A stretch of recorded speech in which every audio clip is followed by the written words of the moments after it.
अपनी महंगी गाड़ी से बिना नहाए आने वाला ये लड़का सिद्धार्थ है। सिद्धार्थ कॉलेज आकर ही ब्रश करता है और जब चाहे क्लास में घुसता है, वो भी बिना रोक टोक। उसे कॉपी किताब की भी जरूरत नहीं, बाजू वाले से एक पन्ना और पेन लेकर काम चल जाता है। थोड़ा सा लिखने के बाद ही उसका हो गया और वो बाहर चला गया। उसके कॉलेज आने के तरीके भी रोज अलग अलग होते, कभी कार, कभी ऑटो तो कभी पैदल, पर मुंह में ब्रश जरूर होता। एक बार ब्रश नीचे गिर गया तो उसने वहीं पेड़ से एक डंडी तोड़कर दातून शुरू कर दी। फिर बीच क्लास में जाकर पन्ने पर कुछ लिखा और जाने लगा, लेकिन इस बार टीचर ने पकड़ लिया और कहा, बताओ क्या पढ़ा। तब सिद्धार्थ ने जो बोलना शुरू किया कि उसे सुन गूगली बाबा भी शर्मा जाए। अभी तक जो लोग उसे गधा समझ रहे थे वे उसका नॉलेज देख हैरान रह गए। कॉलेज में वो अधिकतर किताबों में खोया हुआ ही पाया जाता और यही कारण था उसके रोबोटिक टाइप होने का। सिद्धार्थ की हिस्ट्री। सिद्धार्थ का जन्म एक बेहद अमीर परिवार में हुआ। उसके पिता ने अपने घर में ही एक लाइब्रेरी बना रखी थी। सिद्धार्थ की माँ जब व्यस्त होती तो उसे पिता के पास छोड़ देती। वे उसे गोद में बिठाकर किताबें पढ़ा करते। जैसे जैसे उसकी उम्र बढ़ रही थी उसका भी किताबों में इंटरेस्ट आने लगा था। हाल ये था कि वो खिलौनों से खेलने के बजाय किताबों के बीच बैठा रहता। उसे खाते समय भी किताब पास में चाहिए होती। घर के लोग उसकी किताबों के प्रति इतनी रुचि देखकर बहुत खुश थे, मगर सिद्धार्थ की माँ उसे एक नॉर्मल बच्चे की तरह देखना चाहती थी। वो उसे खेलने के लिए जबरदस्ती बाहर भेजती, लेकिन वो किसी भी तरह वापस लाइब्रेरी में जाकर बैठ जाता। एक दिन ऊपर से किताब निकालते समय सीढ़ियों से गिरने के कारण उसके हाथ से खून बहने लगा, लेकिन चिंता की बात यह थी कि उसके चेहरे पर जरा भी दुख दर्द के भाव नहीं थे। उसने लॉजिक दिया कि रोने से यह ठीक नहीं हो जाएगा, किताबों के बीच ही उसका जीवन गुजर रहा था। फिर एक दिन जब वह स्कूल से वापस आया तो देखा कि दादाजी गुजर गए हैं। पिता ने उसे गले लगाकर रोना चाहा, लेकिन सिद्धार्थ ने उन्हें दूर हटाते हुए कहा कि क्यों ओवर एक्टिंग कर रहे हो पापा, दुनिया में पहली बार कोई मरा है क्या।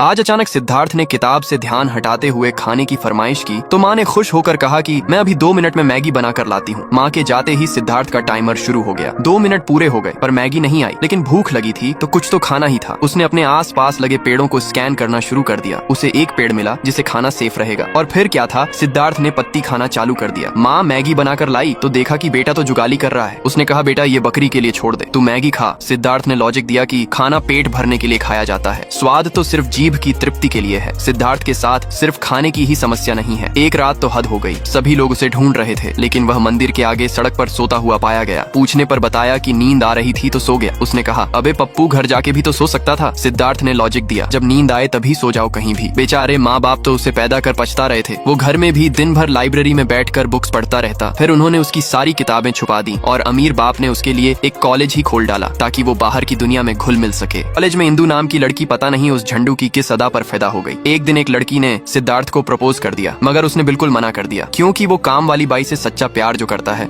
इंदू ये सब ड्रामा देख रही थी। उसकी सहेली ने कहा, क्यों उस एड़े के चक्कर में पड़ी हो तुम। एक दिन सर ने उसे कॉलेज में होने वाली एक प्रतिस्पर्धा के बारे में बताया। शहर के सारे ज्ञानवान बुद्धिमान इसमें हिस्सा लेंगे, लेकिन ये सिद्धार्थ के लिए पहली बार नहीं है। आखिर हर बार वही तो विजेता बनता है। इस बार इंदू भी प्रतिस्पर्धा में हिस्सा ले रही थी। पहले एक निश्चित समय में लिखित टेस्ट देना होगा। टेस्ट खत्म हुआ और विजेताओं के नाम घोषित किए गए। आश्चर्यजनक रूप से पहली बार किसी ने सिद्धार्थ को टक्कर दी थी। अब इंदू और सिद्धार्थ को भाषण देना होगा, जिसके बाद विजेता का नाम फाइनल होगा। सिद्धार्थ ने भाषण में वही सब रोबोटिक टाइप बातें कही, जैसे जीवन में भावनाओं की कोई अहमियत नहीं, महत्वपूर्ण है सिर्फ लॉजिक। इंदू को उसकी बात बिल्कुल पसंद नहीं आई। अपने भाषण में इंदू ने उसे जवाब देते हुए कहा, लॉजिक जरूरी है पर भावनाएं ही हैं जो हमें इंसान बना